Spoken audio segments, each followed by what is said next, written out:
सच्चिदानंद परमात्मा है, परमानंद स्वरूप, लेकिन क्षणिक विषय में वो विषयाभास में आनंदाभास की मन में कल्पना करके मानव उसी में डूबा रहने का जो प्रयत्न करता है, यही तो मानव की सबसे बड़ी मूढ़ता है। ऐसी मूढ़ता या मन की परिहरि राम भगत सुर सरिता, आस करत ओसकन की ज्यों गच कांच विलोक शेन जड़।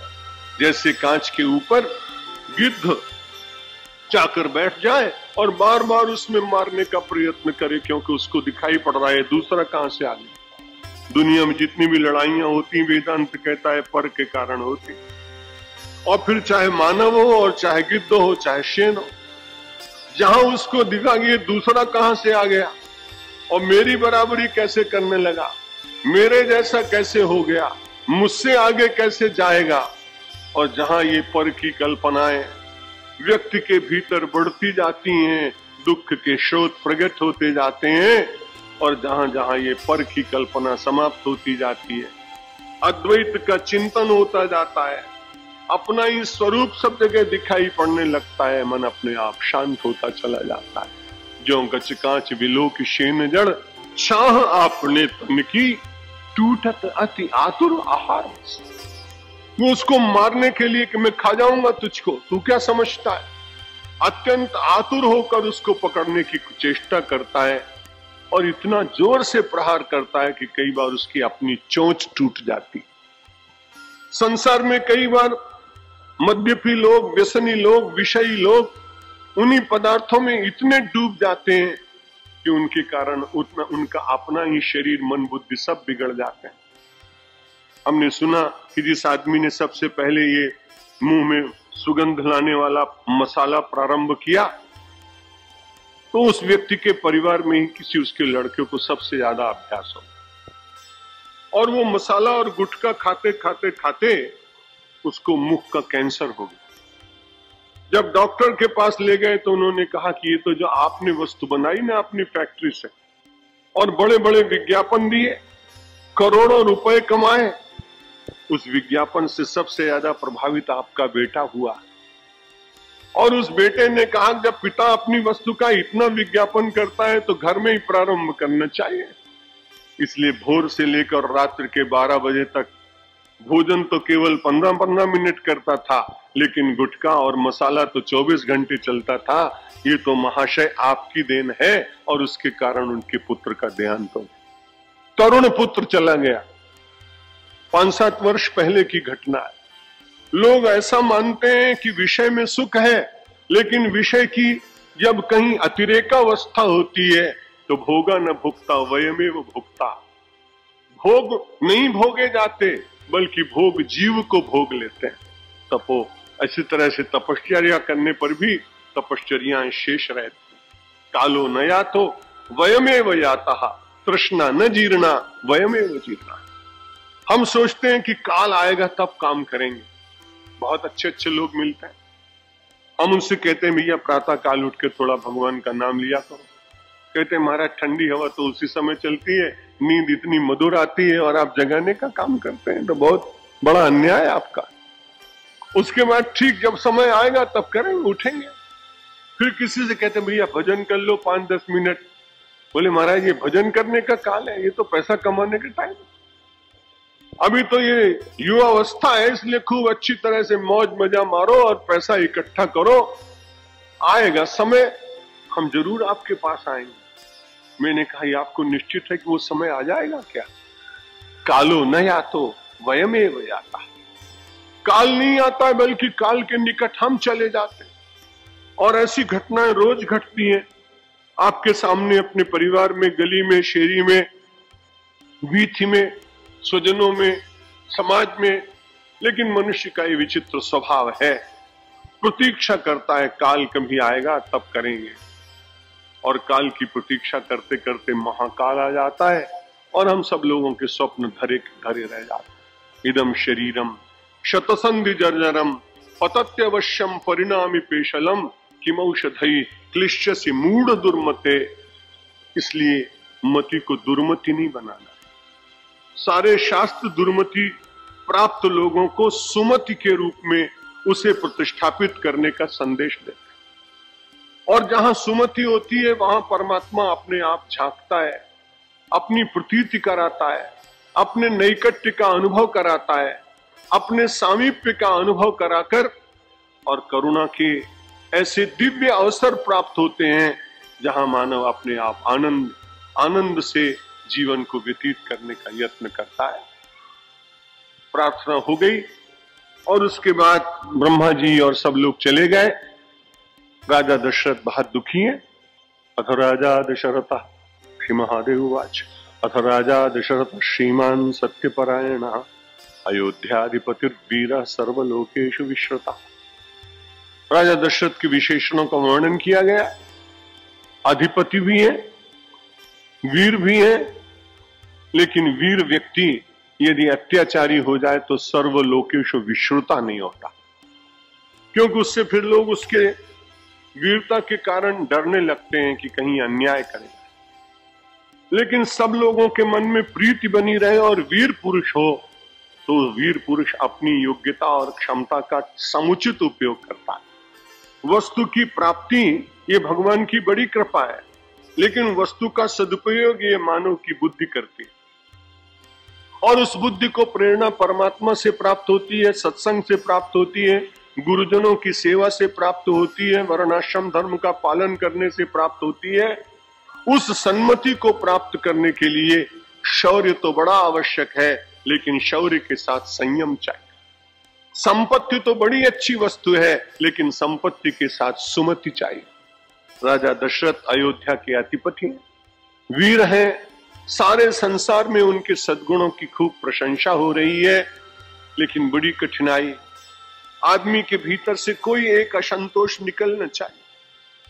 जैसे धरती के भीतर सब कुछ छिपा हुआ है, धरती माता से ज्यादा संसार में कोई दिव्य परमात्मा का अनुभव कराने वाला तत्व नहीं। एक ही क्यारी के भीतर आप कहीं गुलाब लगाइए, कहीं गेंदा लगाइए, कहीं आप गन्ने का छोर लगा दीजिए, कहीं अनार लगाइए और उसी के बीच में हरी मिर्च लगा दीजिए और साथ ही साथ में नींबू का पेड़ भी लगाइए।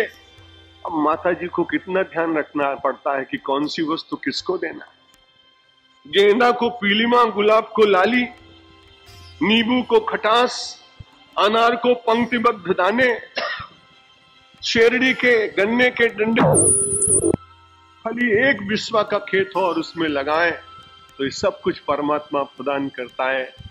लेकिन वही धरती, कभी लखनऊ से आप जाएं तो संडीला एक जगह आती है और वहां से आप चले तो बीच में आपको दिखाई पड़ेगा पूरी जमीन सफेद हो गई। बचपन में उस क्षेत्र में रहा हूं इसलिए वो याद आ गया। ऐसे बहुत स्थान होंगे। हमने पूछा कि भाई यहाँ कुछ क्यों नहीं होता? वो कहते हैं धरती माता यहाँ बहुत रुदन करती। क्यों भाई, क्या हुआ? बोले बड़ी उर्वरा नहीं है, इसलिए रोते रोते उसकी आंखों के खास, उसके नमकीन पने के कारण यहाँ रेहू नाम की मिट्टी हो गई। धोबी उठा ले जाते हैं, उससे कपड़े साफ करते हैं। मैंने कहा धरती भी रोती है क्या? ये तो मेरी कल्पना है। तो उन्होंने कहा धरती रोती है, रोने के कारण तो खारास इकट्ठा हो गया और वो सब उठा के लोग ले जाते हैं, उससे कपड़े धोते हैं। मैंने कहा धरती माता को ऐसा क्या हुआ? बोला केवल एक अभाव।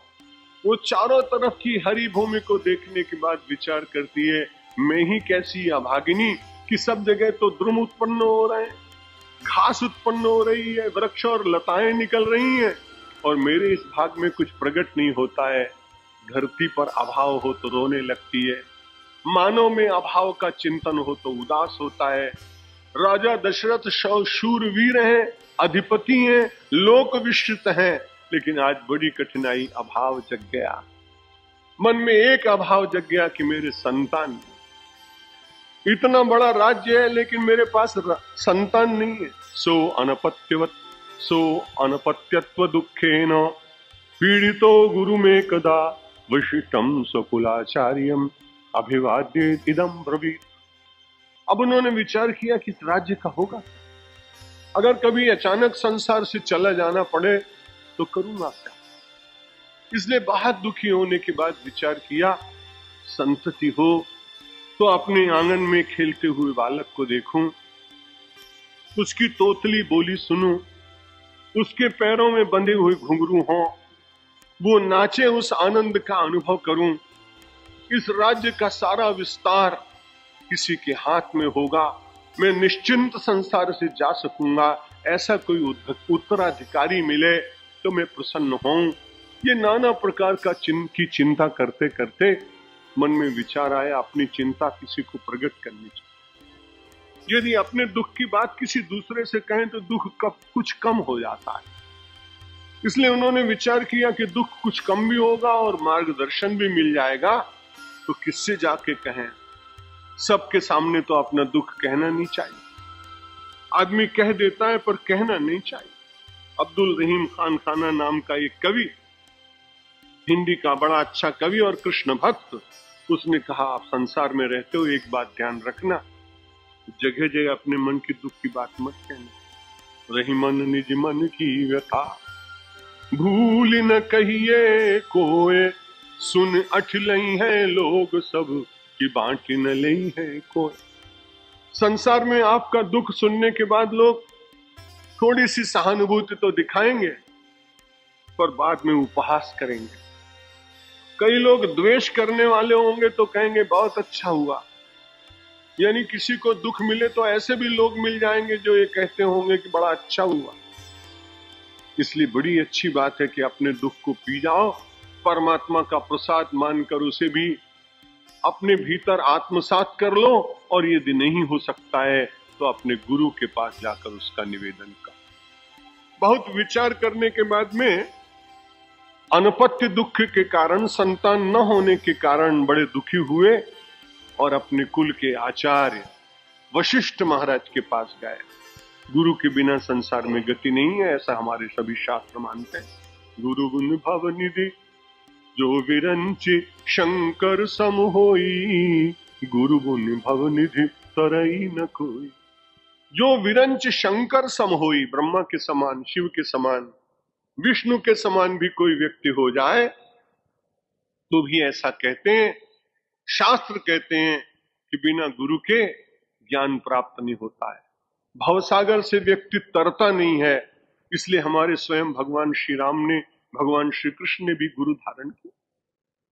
और यहाँ वशिष्ठ महाराज तो पूरे कुल के आचार्य हैं, कुल गुरु हैं, इसलिए उन्होंने सोचा कि मैं अनपत्य हूं, मेरी प्रजा नहीं है, संतति नहीं है, इसलिए चलो हो जाए तो बड़ी अच्छी बात, पर अपने गुरु को अपना दुख बताएं तो सही। कब तक अपने भीतर घुटते रहेंगे? इसलिए अपनी घुटन को समाप्त करने के लिए अपने कुल के आचार्य वशिष्ठ महाराज के पास गए। स्वामिन पुत्रा कथम मेषु सर्व लक्षण लक्षिता, पुत्रहीनस्य मे राज्यम सर्वम दुखाय कल्पते। निवेदन कर रहे हैं, महाराज पुत्रहीन होने के कारण जितना भी राज्य है, इससे तो मुझे दुखी दुख की प्राप्ति हो रही, इसलिए आप कृपा करके मुझे बताइए, मैं बहुत चिंतित हूं। वशिष्ठ महाराज ने कहा, चिंता मत करो। ततो ब्रवीत वशिष्ठस्तम भविष्यन्ति सुतास्तव चत्वारः सत्व संपन्ना लोकपाला युवा परा। वशिष्ठ महाराज ने कहा, आप चिंता मत करो, आपको तो पुत्र होने वाले हैं। एक सुत नहीं, उन्होंने कहा सुताहा, आपके 4 पुत्र होंगे, आप चिंता ही मत करिए।